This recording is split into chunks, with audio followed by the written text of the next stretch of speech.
So just talking about the increase in energy costs, right? Fuel specifically, just looking at oil, price of oil.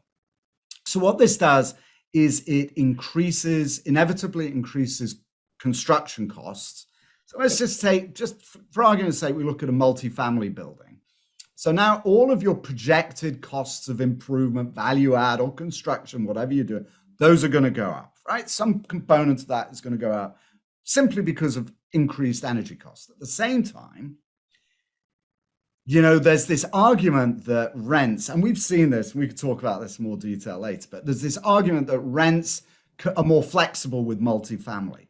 Yeah, if you have increased costs of transportation and commuting and household costs, those are going up. At the same time as you've got costs of construction going up, you've also got downward pressure on affordability. So do you think this is going to create stress even in those asset classes that everybody is so comfortable with being recession resilient, like multifamily? Well, I think multifamily will continue to be recession resistant, but the supply shortage, we already have a housing supply shortage in the United States, and it's pretty significant. Depending on who you ask, it's anywhere between 2 and 5 million housing units shortfall.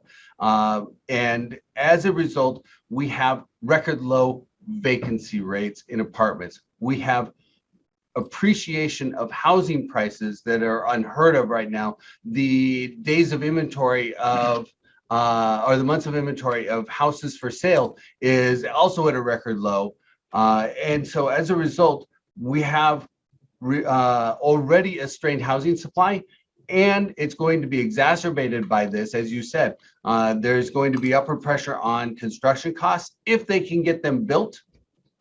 And as a result, that's going to push up rents. That's going to force people to double up that were planning to move out on their own. If you look at the demographics right now, the millennial generation is primed to create new households. That's part of what's creating the housing shortage. And there simply aren't enough housing units out there. We expect about 400,000 new apartments to be built in the United States. That is the most apartment units to be built in any single year since the 1980s. And yet it won't be enough.